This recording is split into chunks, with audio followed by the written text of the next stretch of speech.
Welcome to the Ashima show.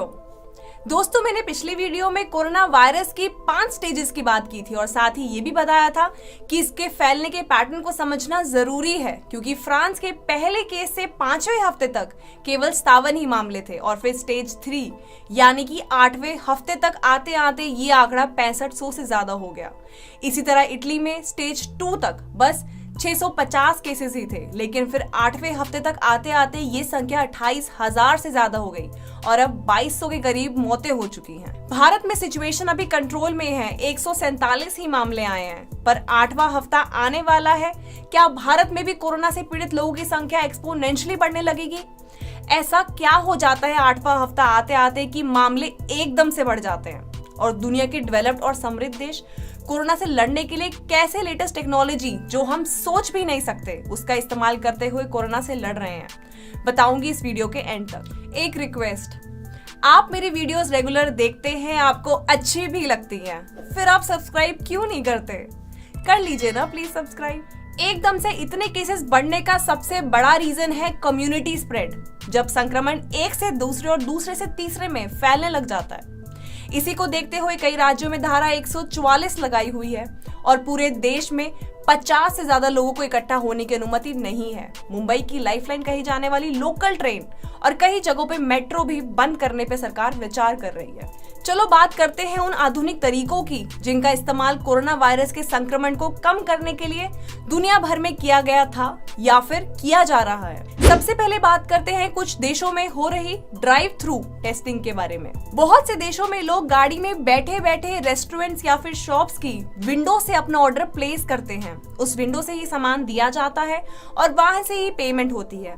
इसको बोला जाता है ड्राइव थ्रू, यानी कि बिना गाड़ी से बाहर निकले शॉपिंग करना या कुछ सामान खरीदना। इसी प्रोसेस को फॉलो करते हुए इस समय कुछ देशों में जैसे कि साउथ कोरिया और यूएसए में कोरोना वायरस की ड्राइव थ्रू टेस्टिंग की जा रही है। उसके लिए टेस्ट करवाने वाले शख्स को पहले अपॉइंटमेंट लेनी होती है और हाँ, वही लोग इस टेस्ट के लिए जा सकते हैं जिनको संदेह है कि वो कोरोना वायरस से संक्रमित है या फिर कोरोना वायरस के लक्षण जैसे कि बुखार आना, सूखी खांसी आना, गले में दर्द या फिर सांस लेने में तकलीफ होना, ऐसा कुछ अनुभव कर रहे हैं। इसका प्रोटोकॉल कुछ ऐसा है कि वहां पहुंचने पर पहले उस व्यक्ति की अपॉइंटमेंट कंफर्म होती है, जिसके लिए उसको अपना आईडी कार्ड दिखाना होता है और आईडी कार्ड उन्हें बंद शीशों के अंदर से ही शो करना होता है।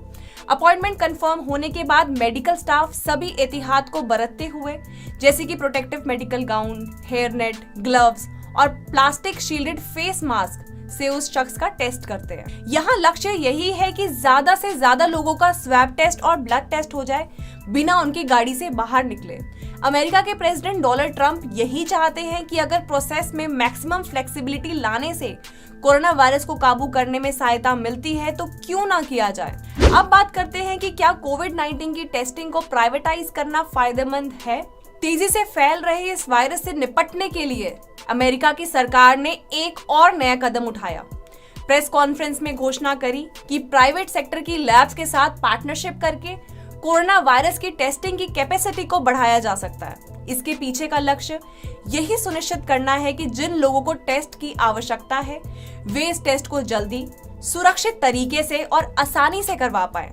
इस वायरस को कंट्रोल करने का सबसे अहम तरीका ज्यादा से ज्यादा टेस्ट करना ही है। भारत में इस समय सिर्फ 52 सरकारी लैब्स में ही कोविड-19 के सैंपल्स को टेस्ट करने की अनुमति है, लेकिन जैसे जैसे केसेस बढ़ रहे हैं और कम्युनिटी स्प्रेड का डर है, तो क्या सरकार को टेस्टिंग के लिए लैब्स का नंबर नहीं बढ़ाना चाहिए? क्योंकि जितने ज्यादा टेस्ट होंगे उतना ही जल्दी इस कोरोना को काबू कर पाएंगे। आपको क्या लगता है, भारत सरकार को भी प्राइवेट सेक्टर की हेल्प लेनी चाहिए? क्या इससे लोगों को सुविधा होगी और काम में तेजी आएगी? अपने विचार कमेंट करके जरूर शेयर करना। अब देखते हैं कि कैसे कोरोना को काबू किया जा रहा है मोबाइल ट्रैकिंग से। इजराइल लंबे समय से पैलेस्टीनियन मिलिटेंट्स को ट्रैक करने के लिए बेहतरीन टेक्नोलॉजी के उपयोग के लिए जाना गया है। वहां के प्रधानमंत्री बेंजामिन नेतन्याहू अब कोरोना वायरस के फैलते संक्रमण को रोकने के लिए इसी तरह की तकनीक का उपयोग करना चाहते हैं। आपको बता दूं कि इजराइल देश इस समय लॉकडाउन में है। 10 से ज्यादा लोगों की पब्लिक गैदरिंग पे बैन है। सभी कैफेज और रेस्टोरेंट्स बंद हैं।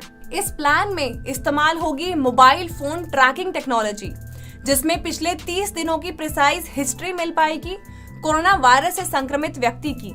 इससे ये पता लग जाएगा कि टेस्ट के रिजल्ट पॉजिटिव आने से पहले वो व्यक्ति कहां कहां गया और किस किस से मिला, ताकि उन सभी लोगों को जल्दी आइडेंटिफाई किया जा सके और उनके टेस्ट किए जा सकें, क्योंकि उनके भी संक्रमित होने की संभावना होगी। इस प्रोसेस को कॉन्टैक्ट ट्रेसिंग कहा जाता है। कोरोना वायरस की जंग को लड़ने के लिए ये एक बहुत ही अहम हथियार है। क्या ये भारत में भी इस्तेमाल किया जा सकता है? क्या यहाँ इस तरह की टेक्नोलॉजी कामयाब हो पाएगी? आपको क्या लगता है? दोस्तों, आप मेरे चैनल को सपोर्ट कर सकते हैं मेरे चैनल को सब्सक्राइब करके। Please subscribe. आपके सपोर्ट के बिना ये वीडियोस बनाना बिल्कुल पॉसिबल नहीं है। आपका एक सब्सक्राइब मुझे बहुत हौसला देता है इस तरह का और भी अच्छा काम करने का। तो चलो मिलते हैं मेरी अगली वीडियो में।